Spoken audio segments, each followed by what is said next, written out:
Hi folks, Shane Petman here, garden lover, and I want to teach you how to compost in 10 easy steps and how to turn this into this beautiful, dark, rich compost that your plants are going to love.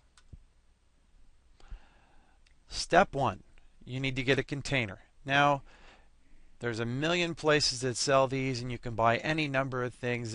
You can buy yourself a real shiny fancy one like this if you want, but bottom line, you don't really need it. All you really need is a container that you can seal up in case you forget it one day and it starts to get a little sticky. You want something that can seal it. But all I use are these washed out salad containers that you'd buy at your typical grocery store. They work perfect and you're recycling them, so that's extra brownie points for you. Step 2, you need a list. I'd recommend that you go onto Google and you type in compost list, and that's going to give you something similar to this. You may even find this one. There's certain things that you can and cannot put in.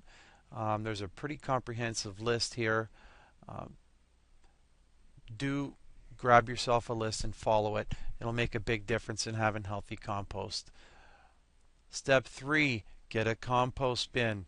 Now, again, compost bins, it just depends where you want to go and what you want to do. You can get a quad level vermicomposter, then use red wigglers. You can get these fancy ones that you roll around. You can buy a $2,000 tumbler that'll give you compost in 15 minutes. But do you really need it? No. You can use something as simple as some basic skids that you can find thrown away on the side of the road any day of the week. And I prefer the KISS method. Keep it simple, smart person, because simply the easier it is, the better chance you're going to actually do it, which is what counts. Some people even prefer no tech, and hey, it works. You can just throw stuff in a pile and eventually it's going to rot. So really, again, it's up to you, but I would suggest you keep it simple. Step 4, you need to select an area and turn the soil. What this is going to do is ensure you have proper drainage, and the area that you select, you want it to have a good amount of sun so that your compost will break down quickly and properly. Step 5, you need to cover the bottom of the compost area with 5 or 6 centimeters of small dry branches. Step 6, on this bed of branches, you want to layer some dead leaves or earth for ventilation and proper drainage, again, so that your pile will decompose properly. Step 7, layer 2 parts of carbon-rich matter to 1 part of nitrogen-rich matter. Again, if you go on and you look at a compost list in Google, you'll be able to easily find one of these. You're only going to need it for a while until you figure out what you need to do.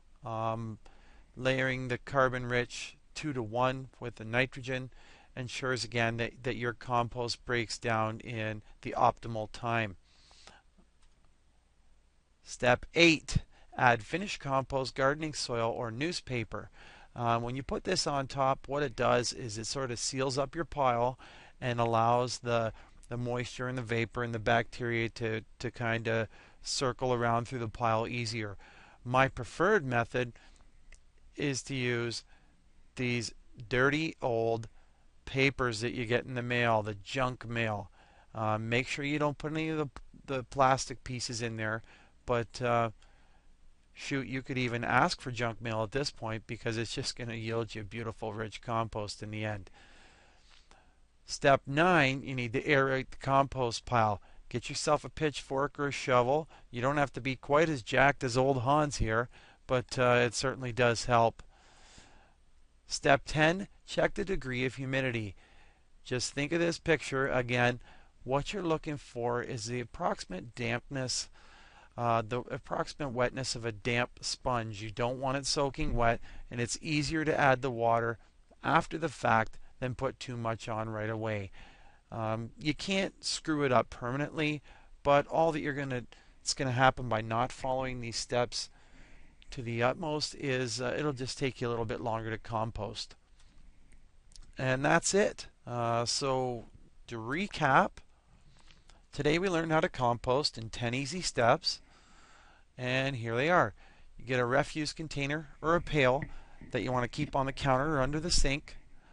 Post the list of compost matter in plain view so you know what to put in and what not to.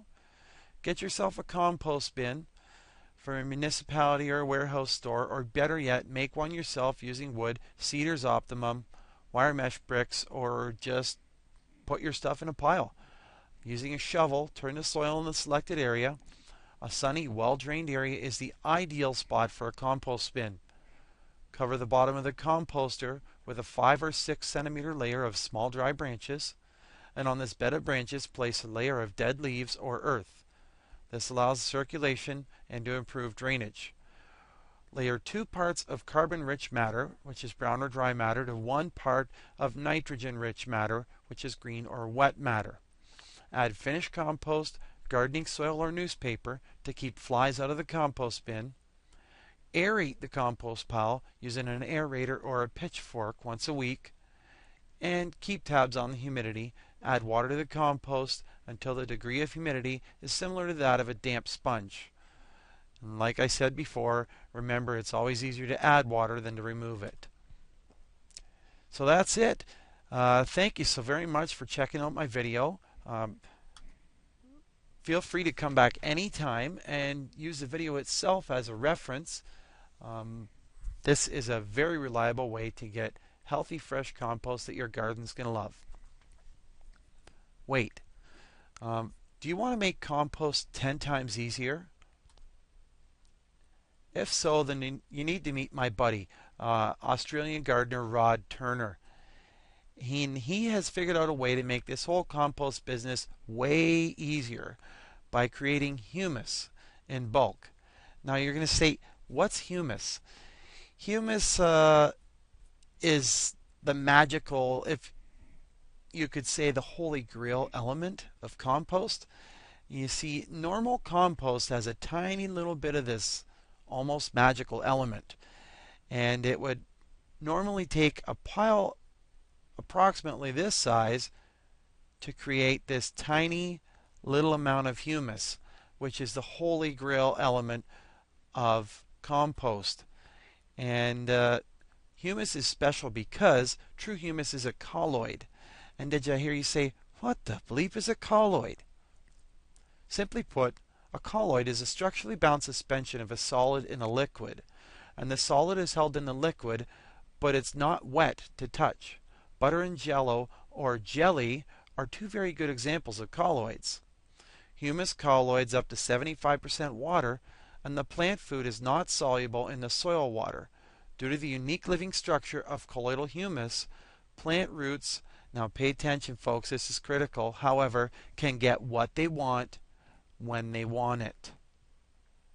So imagine an entire heap of pure colloidal humus made without turning, and this is key, without a compost bin, without a tumbler, and without an odor problem. You see, I would encourage you always to make your compost because bottom line, that is environmentally sound practice, but there is a way to make pure colloidal humus that's so much simpler and so much easier than a regular compost bin that you've got to see it to believe it. So Rod's put together an international best-selling book, and he's been helping people for 12 years to do this now.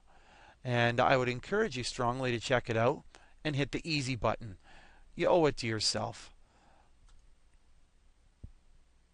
So why don't you go ahead and click the blue link below to check out Rod's book, and like I said, hit the easy button and enjoy.